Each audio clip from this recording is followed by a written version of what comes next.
السلام علیکم ورحمۃ اللہ۔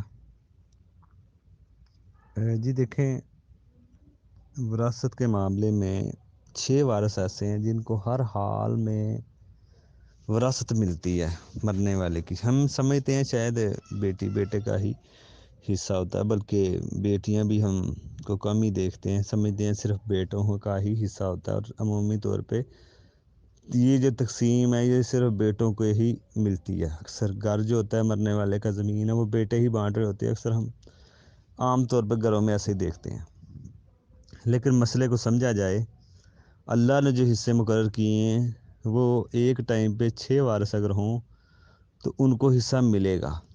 جیسے کوئی شخص فوت ہوا ہے، باپ فوت ہوا ہے، یا کوئی شخص فوت ہوتا ہے یا عورت فوت ہوتی ہے، تو اس کے ماں باپ، اگر اس کے ماں باپ زندہ ہیں تو ان کو بھی حصہ ملے گا۔ اگر تو فوت ہو چکے ہیں پھر تو چلے مسئلہ نہیں ہے، وہ فوت ہو چکے ہیں تو دادا دیکھ لیں گے، دادی نانی دیکھ لیں گے۔ اگر کوئی بھی نہیں ہے تو پھر تو مسئلہ ختم ہے۔ پھر ہم نیچے آ جائیں گے، یہ تو 2 وارث ہیں جن کو ہر حالت میں حصہ ملتا ہے، چاہے میت کے بیٹی بیٹے موجود ہوں یا نہ ہوں، ان کو ملنا ہی ملنا ہے۔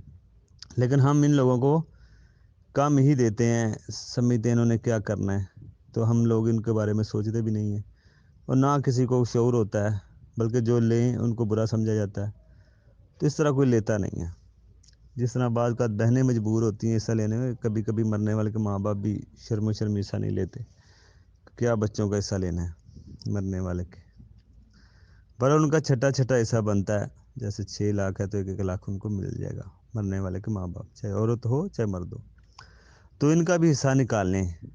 یہ نہیں کہ ان کا حصہ کھانا جائز ہو گیا، ان کا بھی حصہ ہے۔ اگر آپ ان کا حصہ لیں گے تو یہ روز قیامت آپ کو دینا پڑے گا، کیونکہ ان کا حق ہے، ان کے حوالے کریں۔ یہ 6 میں نے کہا نا، 2 تو ان کی بات ہو گئی۔ تیسرے نمبر پہ آپ لگا لیں بیوی۔ ظاہری بات ہے، کوئی شخص فوت ہوتا ہے، وہ کسی کا شوہر تو بھی ہو سکتا ہے، تو اس کی بیوی کو ہر حالت میں ملے گا، بچوں کی ماں، یعنی کہ مرنے والے کی ماں نہیں، مرنے والے کے ماں باپ کا تو ذکر ہو گیا، بچوں کی ماں کہہ لیں، مرنے والے کی بیوی آپ سمجھ لیں، بیوی کو بھی ہر حالت میں حصہ ملے گا، چاہے وہ آگے شادی کرے یا نہ کرے، جو بھی اس کا بنتا ہے 8واں یا 4تھا حصہ۔ اسی طرح بیوی کا انتقال ہے، عورت کا انتقال ہے، اس کا شوہر بھی ہو سکتا ہے، عورت کے ماں باپ کو تو ملے گا ہی ملے گا، جو ذکر آ چکا ہے۔ اب اس کا شوہر ہے، نمبر 4 پہ یہ لگا لیں آپ، ان کو حصہ ملنا ہی ملنا ہے، ٹھیک ہو گیا۔ اب شوہر کے 2 حصے ہیں، 1/2 ہیں، 1/4 ہے، وہ ان کو ملے گا۔ اسی طرح 4 وارثوں کا ذکر ہوگا، اب 2 ہی رہ گئے ہیں، بیٹی بیٹا، تو بیٹی بیٹا کا نمبر پھر آئے گا۔ پھر بھی دین نے یہ کہا ہے کہ پہلے بیٹیوں کو ترجیح دیں، بہنوں کو، ان کے مرنے والے کی تو بیٹی ہے نا، رشتہ مرنے والے سے سمجھنا چاہیے، بنانا چاہیے۔ مرنے والے کی بیٹیوں کو پہلے دیا جائے، 2 بیٹیوں کو جتنا ملے گا اتنا ایک بیٹا لے۔ تو ہم کیا کرتے ہیں، ہم بیٹیوں کو تو پہلے دینا تو دور کی بات، ہم بعد میں بھی نہیں دیتے، تو ہم صرف دے رہے ہوتے ہیں بیٹوں کو۔ یہ طریقہ بالکل غلط ہے، ناجائز ہے۔ اللہ تعالیٰ نے جب سب کے حصے رکھے تو سب کو دیں، بلکہ اس میں ایک بات اور ہے کہ اللہ تعالیٰ نے کہا ہے کہ سورۃ النساء میں کہ جن کے حصے فکس ہیں ان کو پہلے دیں، جیسے بیوی ہے، شوہر ہے، ماں باپ ہے، ان کے حصے فکس ہیں، ان کو اللہ تعالیٰ نے کہا پہلے دیں، بعد میں جو بیٹے ہیں وہ لیں، جو مذکر وارث ہیں۔ اسی طرح پھر وہاں پہ بھی اللہ تعالیٰ نے کہا ہے جو اولاد میں جو بیٹی ہیں ان کو پہلے دیں، پیمانہ ان کو بنایا، ترازو ان کو بنایا۔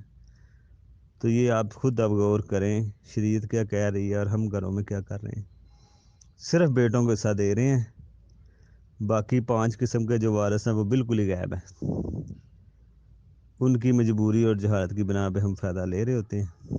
تو یہ ایک رسم چل پڑی ہے کہ ہم حصہ ان لوگوں کو دیتے ہیں جو مضبوط قسم کے ہوتے ہیں، دبنگ قسم کے ہوتے ہیں، بیٹے لگا لیں آپ، بھائی لگا لیں، مرنے والے کے بیٹے۔